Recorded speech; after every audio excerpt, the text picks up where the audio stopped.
مختصر حمد و ثنا کے بعد گزشتہ 2 جمعے میں نے آپ کے سامنے سمپلیسٹی سادہ زندگی سے متعلق گفتگو کی. بہت ساری باتیں ہم نے سمجھی ہوں گی. اسی سادہ زندگی سے تعلق رکھتا ہوا ایک لفظ ہے جو بہت کامن ہے, مذہبی دنیا کے اندر بہت زیادہ اس کا استعمال ہوتا ہے, زبانوں پر یہ لفظ دکھائی دیتا ہے, زہد.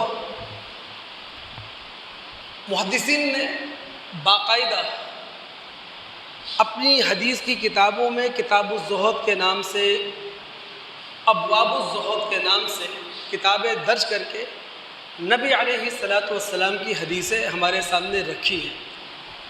تو ہم چاہیں گے کہ زہد کو سمجھیں, زہد کا معنی اور مفہوم علمی حوالے سے بھی ہمارے دل و دماغ میں ہو اور عملی طور پر بھی ہماری نگاہوں کے سامنے رہے.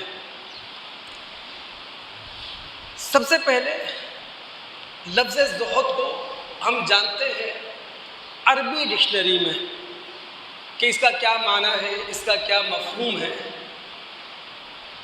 زہدہ یزہد زہدتاً کا معنی ہوتا ہے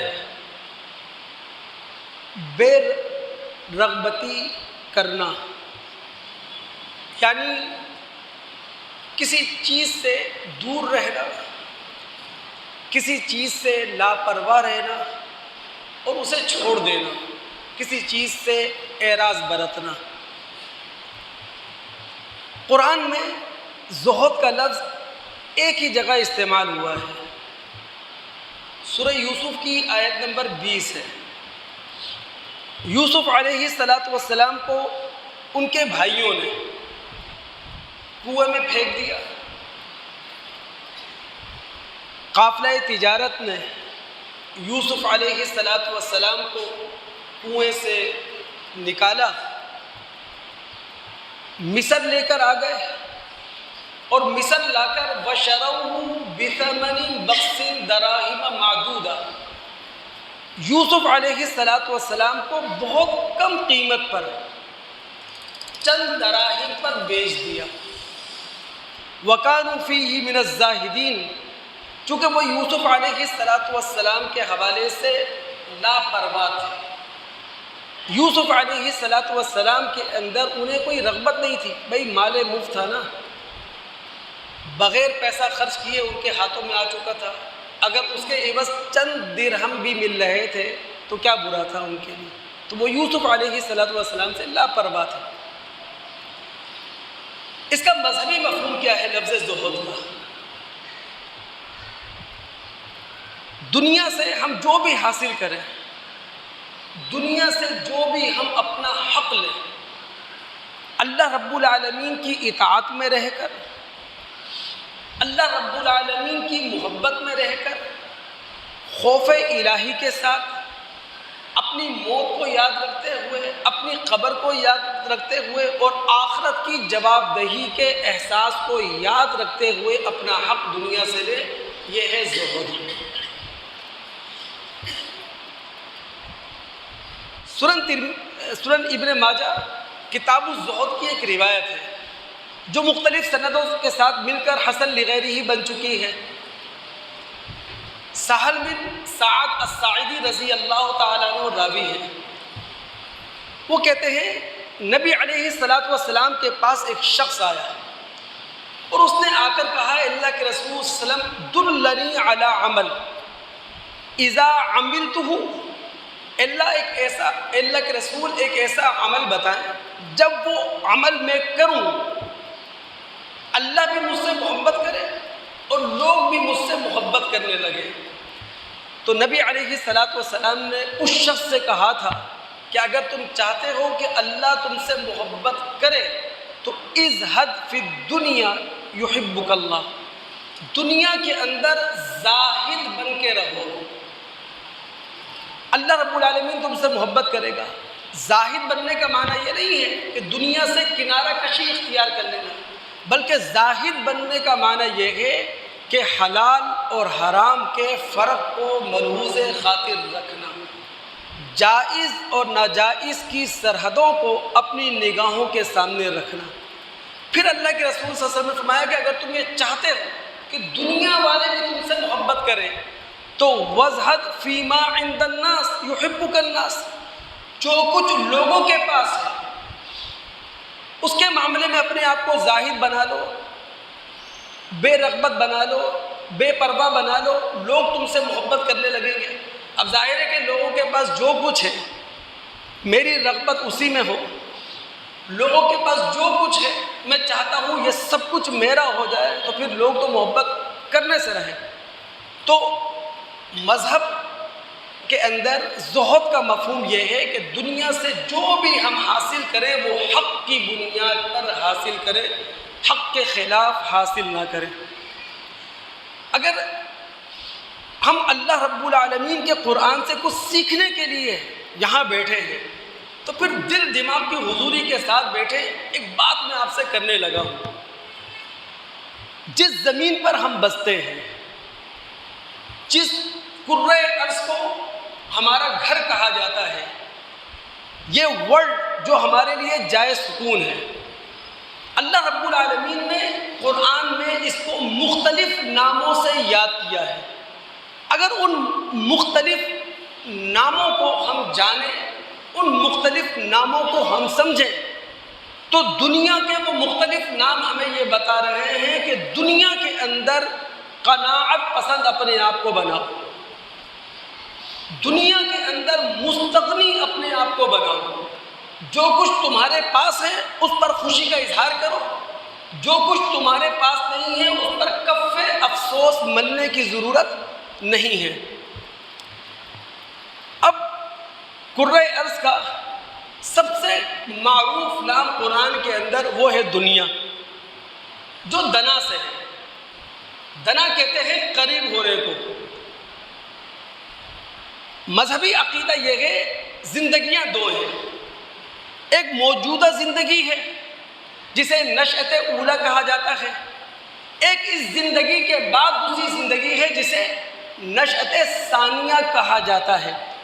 تو نشأت ثانیہ کو سامنے رکھ کر، دوسری زندگی کو سامنے رکھ کر پہلی زندگی کو کہا جاتا ہے دنیا کی زندگی۔ اللہ رب العالمین نے سورہ بقرہ کی آیت نمبر 86 میں فرمایا کہ وہ لوگ جو کتاب کے ایک حصے پر ایمان رکھتے ہیں اور کتاب کے دوسرے حصے کا انکار کر دیتے ہیں، وہ لوگ جو کتاب کے میٹھے کو ہپ ہپ کرتے ہیں اور کتاب کے کڑوے کو تھو تھو کرتے ہیں، وہ لوگ جو کتاب کے ان احکامات کو جو ان کی خواہشات کے مطابق ہیں دل سے لگاتے ہیں اور کتاب کے ان احکامات کو جو ان کی خواہشات کے خلاف ہے پرے ڈال دیتے ہیں، یہ وہ لوگ ہیں اولئک الذین اشتروا الحیات الدنیا بالآخرہ، جنہوں نے دنیا خرید لی ہے آخرت کے مقابلے میں۔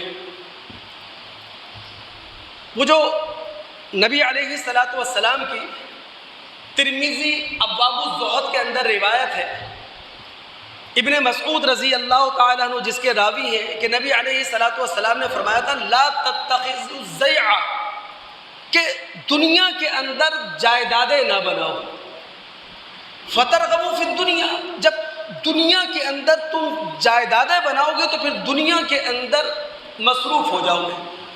ہمارا رسول ہمیں دنیا بیزار نہیں بنا رہا اس حدیث سے، بلکہ ہمارا رسول ہمیں یہ سمجھا رہا ہے کہ دنیا کے اندر انہماک ضرورت سے زیادہ نہ ہو، دنیا کی دلچسپی ضرورت سے زیادہ نہ ہو، دنیا کے اندر رہ کر اپنے مقصد زندگی کو بھلا نہ دو۔ اگر تمہاری جائیداد، تمہاری دولت، دنیا کے اسباب و متاع نے تمہیں غافل کر دیا ہے اپنے خالق سے، تمہیں غافل کر دیا ہے آخرت کی جواب دہی سے، تو یہ سارا مال و متاع تمہارے لیے بیکار ہے، بے سود ہے، بے نفع ہے، کسی کام آنے والا نہیں ہے۔ اس کرۂ ارض جس پہ ہم بستے ہیں، قرآن میں اس کا ایک نام ہے ادنا، اور ادنا کے اندر حقارت کا مفہوم ہے، یعنی یہ دنیا انتہائی حقیر ہے آخرت کے مقابلے میں۔ سورہ اعراف آیت نمبر 168 ہے، رب العالمین فرماتے ہیں فَخَلَفَ مِن بَعْدِهِمْ خَلْفٌ وَرِثُوا الْكِتَابَ يَأْخُذُونَ عَرَضَ هَٰذَا الْأَدْنَىٰ وَيَقُولُونَ سَيُغْفَرُ لَنَا۔ اگلی نسلوں کے بعد ایسے لوگ جانشیں ہوئے، ایسے لوگ کتاب کے وارث ہوئے جنہوں نے دنیائے دنی، دنیائے حقارت کے مال کو اہمیت دی، جو مال آیا اسے سمیٹ لیا اور توقع یہ قائم کی کہ ان کا خدا بڑا رحیم ہے، انہیں معاف کر دے گا۔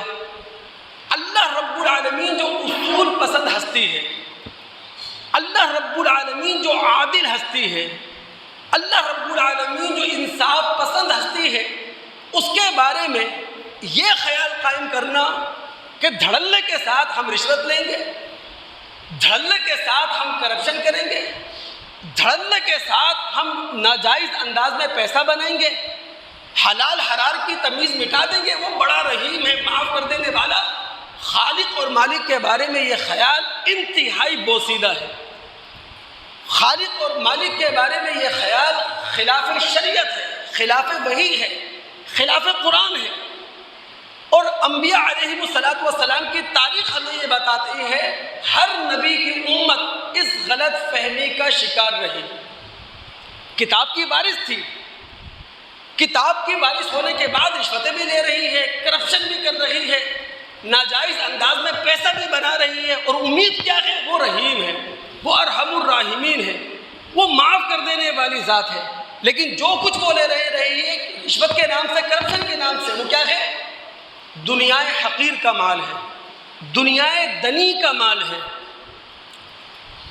وہ جو ترمذی ابواب الزہد کی روایت ہے، میں ابواب الزہد، کتاب الزہد سے روایتیں پیش کر رہا ہوں آپ کے سامنے، جس کے راوی سہل بن سعد ساعدی رضی اللہ تعالیٰ عنہ ہیں۔ وہ کہتے ہیں کہ نبی صلی اللہ علیہ وسلم نے فرمایا کہ اگر اللہ کی نگاہ میں، خالق اور مالک کی نگاہ میں دنیا کی حیثیت اتنی بھی ہوتی جتنا کہ مچھر کے پر کی ہوتی ہے، تو ما سقا کافرا منہا شربت ماء، کوئی منکر حق اس دنیا کے اندر ایک گھونٹ پانی نہیں پی سکتا تھا۔ لیکن اللہ کی نگاہ میں مچھر کے پر کے برابر بھی اس دنیا کی حیثیت نہیں ہے، اس لیے کافر کھا رہے ہیں، پی رہے ہیں، مزے کر رہے ہیں۔ جس قرۂ عیش پہ ہم بستے ہیں نا، اس کا ایک نام ہے قرآن کے اندر عاجلہ۔ عاجلہ کا معنی ہے جلدی مل جانے والی چیز۔ چونکہ دنیا کے جتنے بھی فائدے ہیں وہ جلدی مل جانے والے ہیں، دنیا کے اندر جتنا بھی ساز و سامان ہے وہ نقد ہے، دنیا کے اندر جتنی بھی لذتیں ہیں وہ فوراً حاصل ہو جانے والی ہیں۔ اسی لیے اس دنیا کا ایک نام ہے عاجلہ۔ ہوتا یہ ہے جو چیز ہمیں نقد مل رہی ہے، جلدی مل رہی ہے، اس کے مقابلے میں آخرت کو انسان بھلا دیتا ہے۔ سورہ قیامہ میں اتریں آپ، اس کی آیت نمبر 12 اور 13 کا مطالعہ کریں۔ رب العالمین فرماتے ہیں انسان جو اپنی موت کو بھول جاتا ہے، انسان جو اپنی قبر کو بھول جاتا ہے، انسان جو آخرت کی جواب دہی کو بھول جاتا ہے، اس کی ایک ہی وجہ ہے کلا بل تحبون العاجلہ وتذرون الآخرہ، کہ تم اس دنیا کی محبت جو کہ عاجلہ ہے، دنیا جو کہ عاجلہ ہے، اس کی محبت میں تم گرفتار ہو اور آخرت کو تم بھلا بیٹھے ہو جو بعد میں آنے والی ہے، جس کی نعمتیں بعد میں ملیں گی، جس کی لذتیں بعد میں ملیں گی، جس کا ساز و سامان تمہیں بعد میں ملے گا۔ اسی لیے تو ہمارے رسول صلی اللہ علیہ وسلم اپنی زندگی میں صحابہ کرام کو زاہد بنایا کرتے تھے۔ اور زاہد کا معنی کیا ہے؟ قناعت۔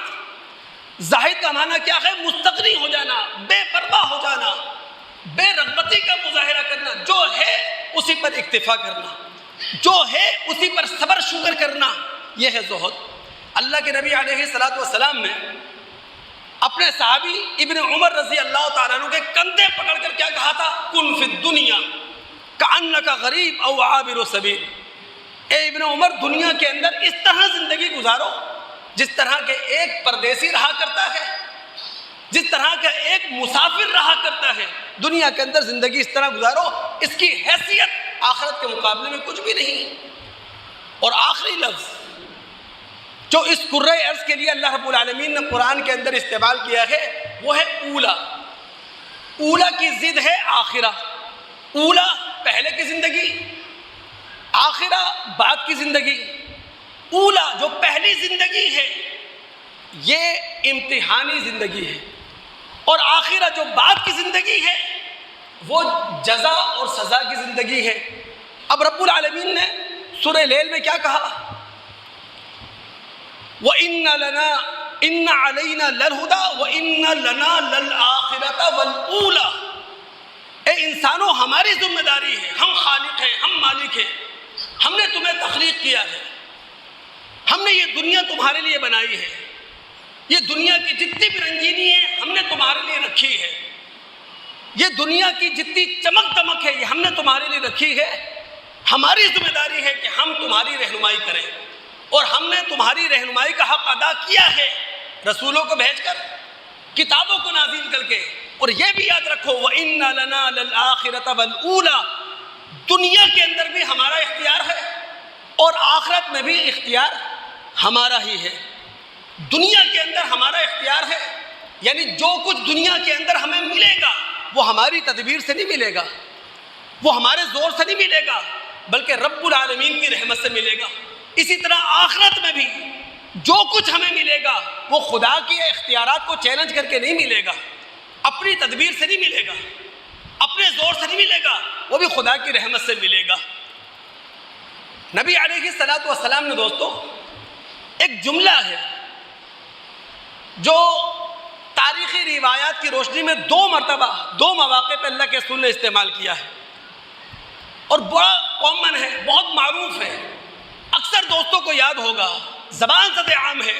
آپ نے کہا اللہم لا عیش الا عیش الآخرہ، اللہ زندگی اگر ہے تو وہ آخرت کی زندگی ہے۔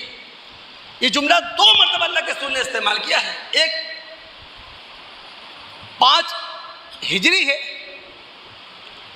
مدینہ پر حملہ کیا ہے اتحادی فوجوں نے، اور نبی علیہ الصلوۃ والسلام مدینہ کے تحفظ کے لیے خندق کھود رہے ہیں۔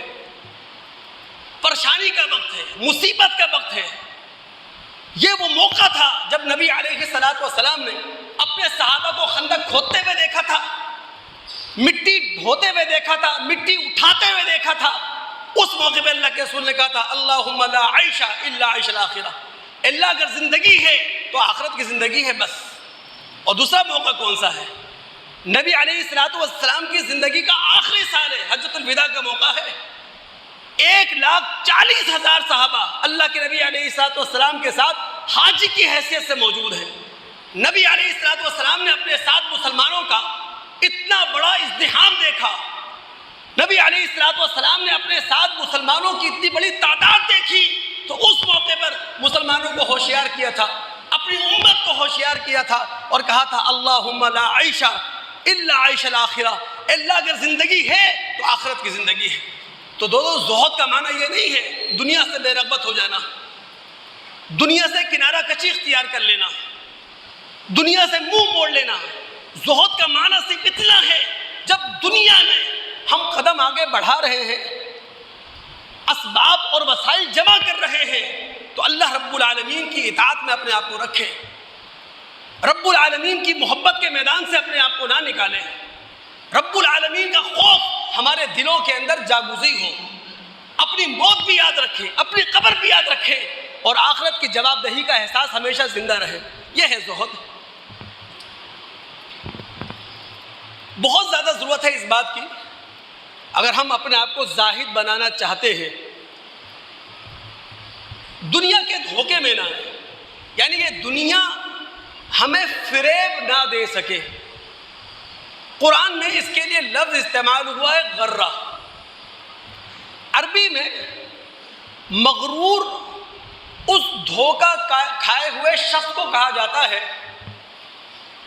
کہ جو کسی عورت سے شادی کرے اس امید پر کہ یہ آزاد ہے، لیکن شادی کرنے کے بعد معلوم چلے کہ جناب یہ تو لونڈی ہے، آزاد نہیں ہے، تو دھوکہ کھائے ہوئے شخص کو عربی میں کہا جاتا ہے مغرور۔ اور ہم وہ شخص جو ایروگینٹ ہوتا ہے اس کو کیا کہتے ہیں اردو میں؟ مغرور، اس لیے کہ وہ اپنے آپ کو دھوکے میں رکھے ہوئے ہے۔ قرآن نے کہا سورہ فاطر اس کی آیت نمبر 5 ہے، یا ایھا الناس ان وعد اللہ حق فلا تغرنکم الحیات الدنیا ولا یغرنکم باللہ الغرور۔ اے لوگو، اللہ تعالیٰ نے جو کچھ کہا ہے وہ برحق ہے، یاد رکھو یہ دنیا تمہیں دھوکے میں نہ ڈال سکے، یعنی یہ دنیا کی رنگینی تمہارے لیے ہے لیکن دھوکے میں نہ ڈالے، یہ دنیا کی جاذبیت، یہ دنیا کی کشش تمہارے لیے ہے لیکن یہ تمہیں دھوکے میں نہ ڈالے، یہ دنیا کی چکا چوند تمہارے لیے ہے لیکن یہ تمہیں دھوکے میں نہ ڈالے۔ یہ لوگوں جو اللہ نے کہا ہے وہ برحق ہے، یہ دنیا تمہیں دھوکے میں نہ ڈالے۔ اسی طرح سب سے بڑا دھوکے باز شیطان، وہ اللہ کے بارے میں تمہیں دھوکے میں نہ ڈال سکے۔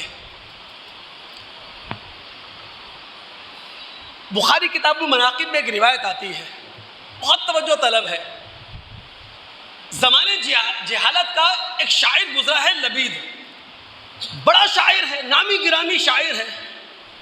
نبی علیہ السلام کو شاعری سے کوئی خاص دلچسپی نہیں تھی، لیکن اللہ کے رسول صلی اللہ علیہ وسلم کو لبید کے اس شعر نے متوجہ کیا اور آپ صلی اللہ علیہ وسلم نے اس کے اس شعر کی تصدیق کی۔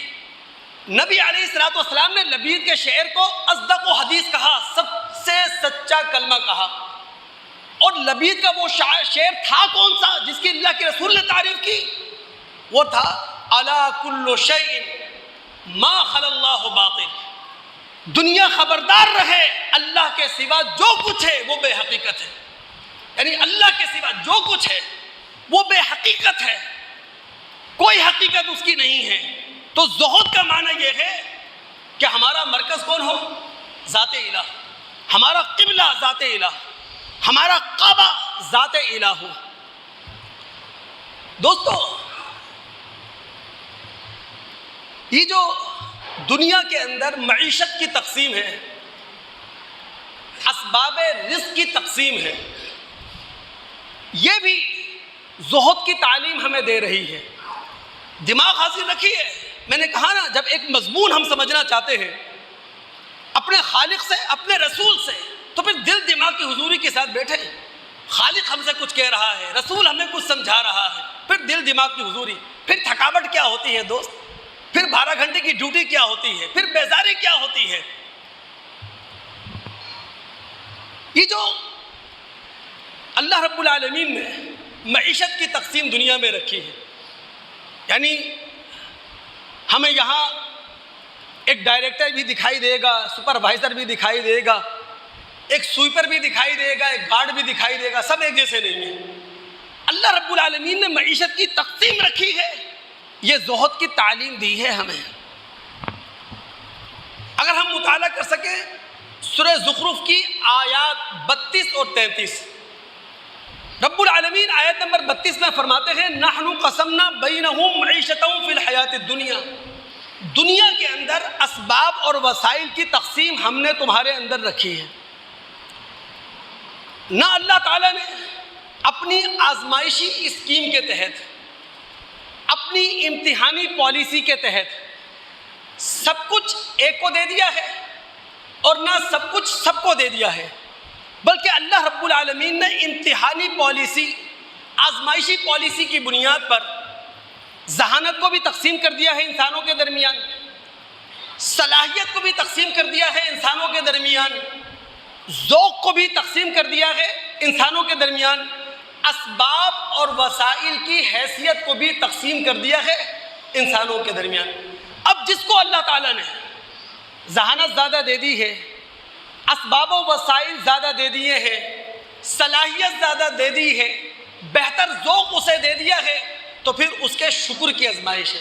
اور اگر اللہ رب العالمین نے اسباب و وسائل کسی کو کم دیے ہیں، صلاحیت کسی کو کم دی ہے، ذہانت کسی کو کم دی ہے، ذوق اس کا زیادہ معتبر نہیں رکھا، تو اس کے صبر کی آزمائش ہے۔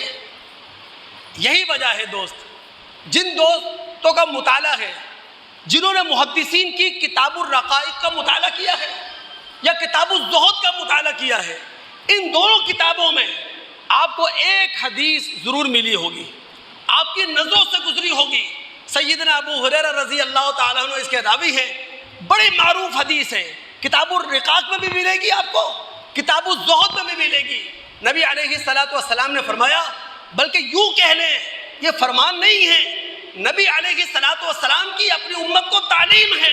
سادہ زندگی گزارنی ہے نا، نقطہ اعتدال پر رہ کے زندگی گزارنی ہے، اپنا حق دنیا سے لینا ہے لیکن حلال کی بنیاد پر لینا ہے، جائز کی بنیاد پر لینا ہے۔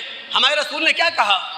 انظروا الی من هو اسفل منکم ولا تنظروا الی من هو فوقکم۔ دنیا کے اندر ہمیشہ اپنے سے کم مالی حیثیت والے پر نظر رکھو۔ دنیا کے اندر رہتے ہوئے جو شخص مال کے اعتبار سے تم سے حیثیت میں بلند ہے، اس کو اپنا مطمع نظر نہ بناؤ، اسے اپنا نقطہ نظر نہ بناؤ۔ دوستو، اگر میں یا آپ ایک عام سے مکان میں رہتے ہیں تو محل دیکھنے کی کیا ضرورت ہے؟ جھوپڑے کو سامنے رکھیں۔ اگر میں موٹر سائیکل پہ گھومتا ہوں تو کار والے کو دیکھنے کی کیا ضرورت ہے؟ سائیکل والے کو دیکھوں۔ ہمارے رسول نے فرمایا کہ ہمیشہ اس پر نظر رکھو جو وسائل اور ذرائع کے اندر تم سے کم ہے، نہ کہ جو وسائل اور ذرائع میں تم سے زیادہ ہے۔ اس سے کیا ہوگا؟ فَهُوَ أَجْدَرُ اللہ تَزْدَرُ نعمت اللہ علیکم۔ اللہ رب العالمین کی نعمت جو اللہ نے تم پر کر رکھی ہے اسے کبھی بھی حقیر نہ جانو گے، اسے اپنی نگاہوں کے اندر کبھی حقیر نہ سمجھو گے۔ یہ ہمارے مذہب کی تعلیم ہے۔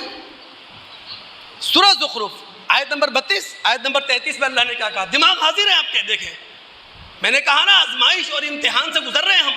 اگلی آیت میں جو الفاظ ہیں نا وہ ہم مسلمانوں کے دلوں کو گرما دینے والے ہیں ایمانی حرارت سے۔ اللہ نے کیا کہا؟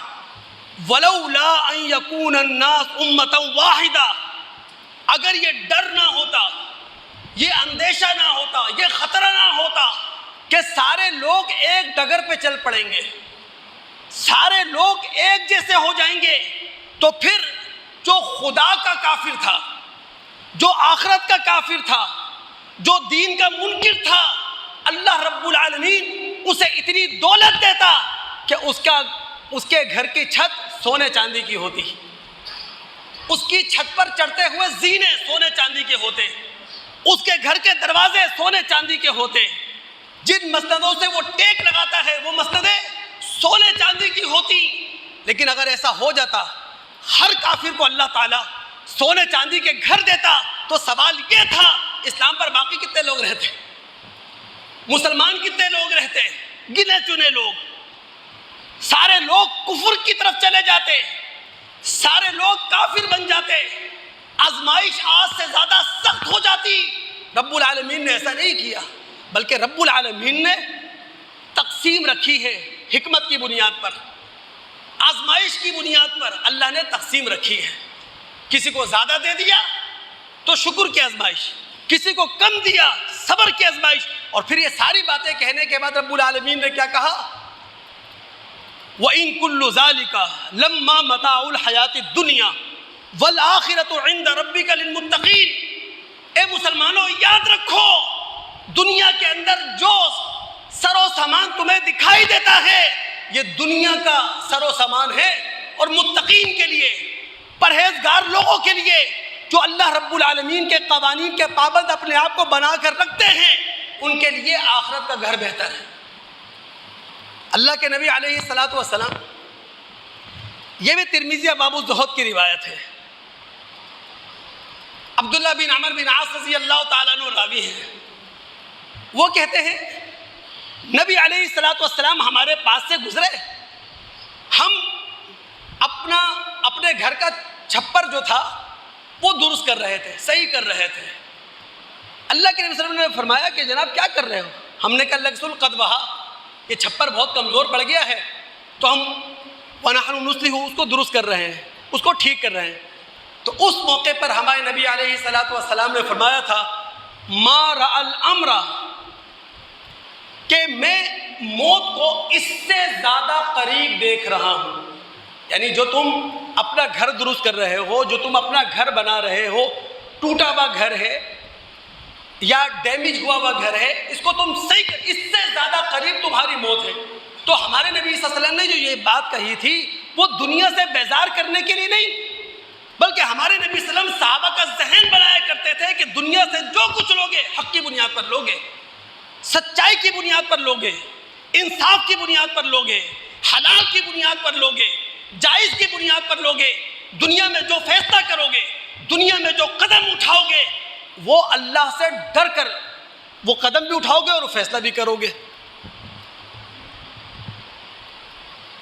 ایک چیز کی بہت زیادہ ضرورت ہے. اگر ہم تمام دوست اپنے آپ کو دنیا میں زاہد بنانا چاہتے ہیں جس طرح کے مذہب کی تعلیم ہے،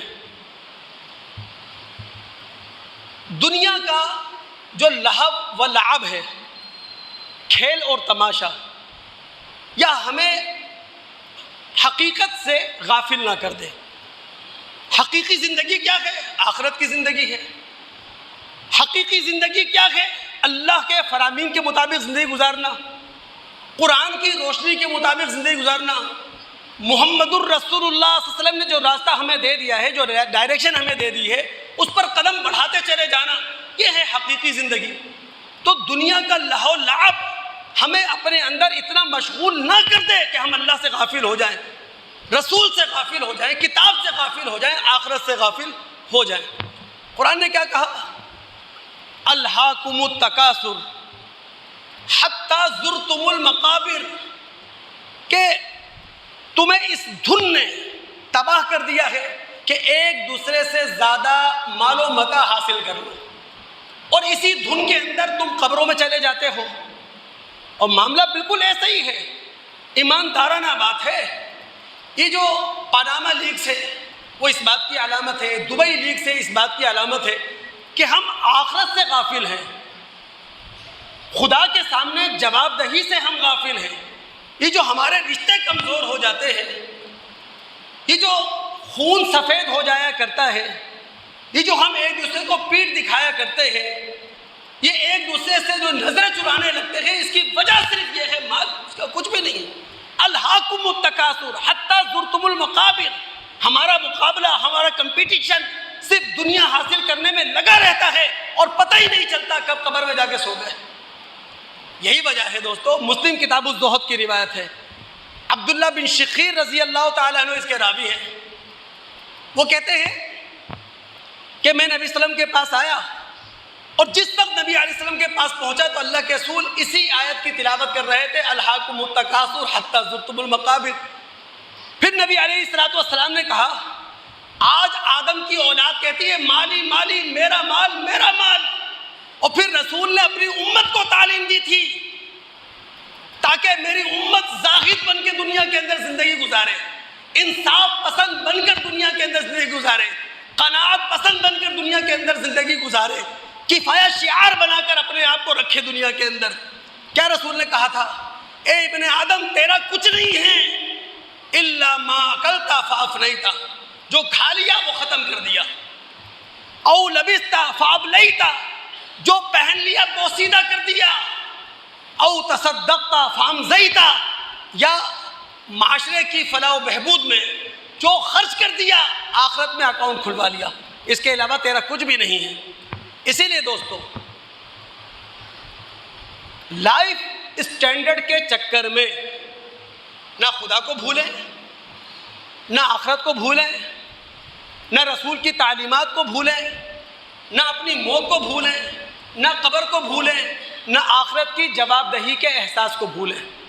لائف اسٹینڈرڈ کے چکر میں سورہ حدید کی میں ایک آیت آپ کے سامنے رکھوں. اللہ رب العالمین فرماتے ہیں آیت نمبر 20 میں، اعلموا انما الحیات الدنیا لعب و لہو، لوگوں یاد رکھو دنیا کی زندگی کیا ہے؟ کھیل اور دل لگی. وزینہ، ٹیپ ٹاپ کا نام ہے دنیا کی زندگی. وتفاخر بینکم، آپس میں ایک دوسرے پر فخر کرنے کا نام ہے دنیا کی زندگی. وَتَكَاثُرٌ فِي الْأَمْوَالِ وَالْأَوْلَادِ، مال اور اولاد میں ایک دوسرے سے آگے بڑھ جانے کی کوشش کرنے کا نام ہے دنیا کی زندگی. یہ ہے دنیا کی زندگی. اسی لیے دوستو امتحان ہے ہمارا. میں نے باقاعدہ رمضان میں آپ کے سامنے پورا جمعہ پر پیش کیا تھا کہ آسمانی بادشاہت ایسے نہیں مل جائے گی. آسمانی بادشاہت کے حصول کے لیے اس دنیا میں، اس کرۂ ارض پر، اس زمین پر اللہ رب العالمین نے آزادی دے کر، اختیار دے کر ہمیں بھیج دیا ہے. اب ہماری مرضی ہے کہ اپنی آزادی اور اختیار کا کیسا استعمال کرتے ہیں. پاکستان کے اندر آزادی اور اختیار کا بے لگام استعمال ہو رہا ہے، تو حالات کیا ہیں دیکھ لیں آپ. اور دنیا کے جن ممالک میں آزادی اور اختیار بے لگام نہیں ہیں بلکہ کچھ اخلاقی قوانین ہیں، کچھ ریاستی قوانین ہیں، وہاں دیکھ لیں آپ حالات. یہاں جج بھی آزاد ہے، یہاں حکومتی نمائندے بھی آزاد ہیں. معذرت کے ساتھ یہاں تو میں اور آپ آزاد ہیں. مجھے رائڈنگ آپ بھی کرتے ہیں، میں بھی کرتا ہوں. ڈرائیونگ آپ بھی کر رہے ہیں، میں بھی کر رہا ہوں. یہ وہ زمانہ ہے جہاں کسی کو اس کی غلطی بتانا بھی گناہ ہے. یعنی آپ اگر رائڈنگ یا ڈرائیونگ کر رہے ہیں اور کسی کو غلطی بتا دیں، وہ آپ پہ چڑھ دوڑے گا، گالی دے گا، طوفان بدتمیزی مچائے گا. اسی لیے میں بار بار کہا کرتا ہوں، خدا را اس وقت سب سے بڑی ذمہ داری اس منبر و محراب کی ہے، وہ تربیت کی ہے. اس قوم کو تربیت کی سب سے زیادہ ضرورت ہے. اس کو مذہبی بنیاد پہ تقسیم کیا گیا، سیاسی بنیاد پہ تقسیم کیا گیا، اس کو لسانی بنیادوں پہ لڑایا گیا، قومیت کے جھنڈے تلے اسے تقسیم کیا گیا. اتنی تقسیمیں اس قوم کی ہو چکی ہیں. سب سے زیادہ اگر ضرورت ہے اللہ کی قسم اس قوم کو، وہ صرف تربیت کی. دوستو سوچے تو صحیح، 76 سال پہلے ہمارے آباء و اجداد نے، ہمارے بزرگوں نے یہ پاکستان حاصل کیا. سرخ لکیر انہوں نے کراس کی ہے، آگ اور خون کا دریا انہوں نے کراس کیا ہے، قربانیاں دی ہیں. انہوں نے پیٹ پہ پتھر باندھے ہوں گے. وہ بیچارے دھوتی شلوار میں آئے تھے، پیول زدہ کپڑے پہنے ہوئے تھے، کوئی معمولی اثاثہ بھی گھر کا ان کے پاس نہیں تھا، پیروں میں جوتیاں ان کے پاس نہیں تھیں 76 سال پہلے. وہی قوم 76 سال کے بعد تربیت کی سب سے زیادہ محتاج ہے. تو سب سے زیادہ اس قوم کو اخلاقی تربیت کی ضرورت ہے. اللہ رب العالمین کرم فرمائے، رحم فرمائے. ایک حدیث آپ کو سناؤں، بڑے ایمانی درد کے ساتھ، ایمانی جذبے کے ساتھ اس حدیث کو سنیے گا. اور اللہ تعالیٰ سے میری بھی دعا ہے کہ اللہ تعالیٰ ہمارے علم میں بھی اضافہ کرے اور ہمارے عمل میں بھی اضافہ کرے انشاءاللہ.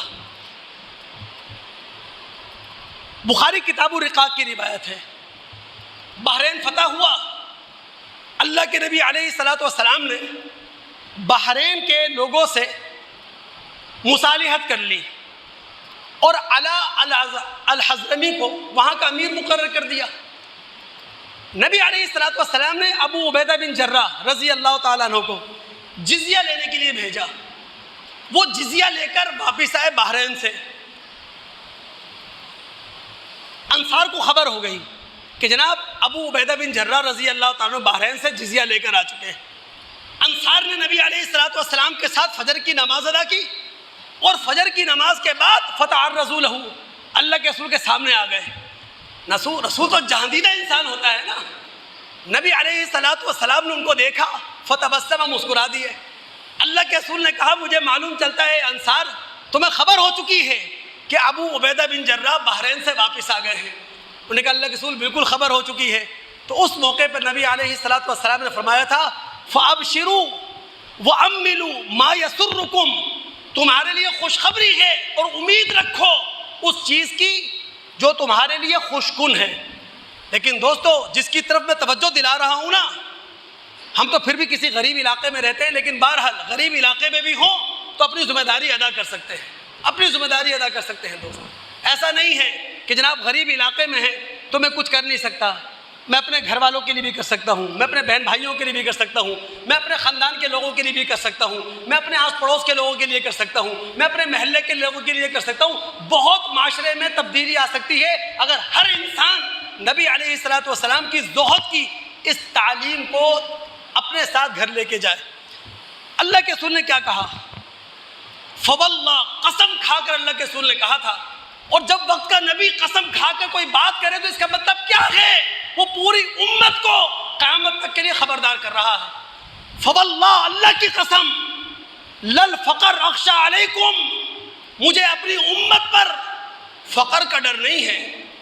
ولیکن اخشى علیکم ان تبسط علیکم الدنیا کما بسطت علی من کان قبلکم، مجھے اپنی امت پر اس بات کا ڈر ہے ان کو بھی دنیا بھرپور انداز میں ملے گی جس طرح ان سے پہلے لوگوں کو دنیا بھرپور انداز میں ملی. پھر کیا ہوا؟ فتنافسوها کما تنافسوها، میری امت بھی سارا کمپٹیشن، سارا مقابلہ نیکیوں میں نہیں، مال کمانے میں لڑے گی. اس کا سارا کمپٹیشن، اس کا سارا مقابلہ، اس کی ساری تگ و دو، اس کی ساری بھاگ دوڑ مال کے اندر ہوگی، مال بنانے میں ہوگی، مال جمع کرنے میں ہوگی. پھر کیا ہوگا؟ وَتُوْلِيكُمْ كَمَا أَهْلَتْهُمْ، اور یہ مال میری امت کو اسی طرح حقیقت سے غافل کر دے گا جس طرح اس مال نے پچھلی امتوں کو حقیقت سے غافل کر دیا تھا. اب دیکھ لیں، ایک چھوٹی سی مثال دوں، 2 منٹ مجھے دیں آپ. کچھ ہفتے پہلے اقوام متحدہ کے 193 ممبر ممالک میں سے 142 ممالک نے آزاد فلسطین کے بارے میں ووٹ کاسٹ کیا. 2 دن پہلے 3 یورپین ممالک نے باقاعدہ فلسطین کو آزاد ریاست ڈکلیئر کر دیا. یورپ کے یونیورسٹیوں میں طلبہ احتجاج پر بیٹھے ہیں فلسطینیوں کے لیے. امریکہ جیسے ملک میں سرکاری عہدوں سے استعفے دیے جا رہے ہیں فلسطینیوں کے حق میں. اور اگر مسلم دنیا خاموش ہے تو اس کی وجہ کیا ہے؟ پیسہ. کہیں ہماری اقتصادیات اس کے لیے مسئلہ نہ ہو جائیں، کہیں ہماری تجارت اس کو دھچکا نہ لگ جائے، کہیں ہماری معیشت کہیں وہ نہ بیٹھ جائے. صرف پیسہ، پیسے کی وجہ سے متحدہ عرب امارات کی تمام ریاستیں خاموش ہیں، سعودیہ خاموش ہے، ساری عرب ریاستیں چپ لگا کے بیٹھی ہوئی ہیں، کوئی بولنے کے لیے تیار نہیں ہے. یہ اللہ کے رسول نے پہلے سے کہہ دیا تھا، یہ مال جس کے کا کمپٹیشن تم لڑو گے، جس میں تم مقابلہ کرو گے، یہ تمہیں حقیقت سے غافل کر دے گا. اب مسلم دنیا مسلمانوں سے غافل ہے. 35,000 سے زیادہ لاشیں گر گئیں، ہزاروں لوگ زخمی ہو گئے، پورا غزہ ختم ہو کے رہ گیا. کوئی سر پہ جوں آپ کو کہیں میڈیا پہ دکھائی دیتا ہے؟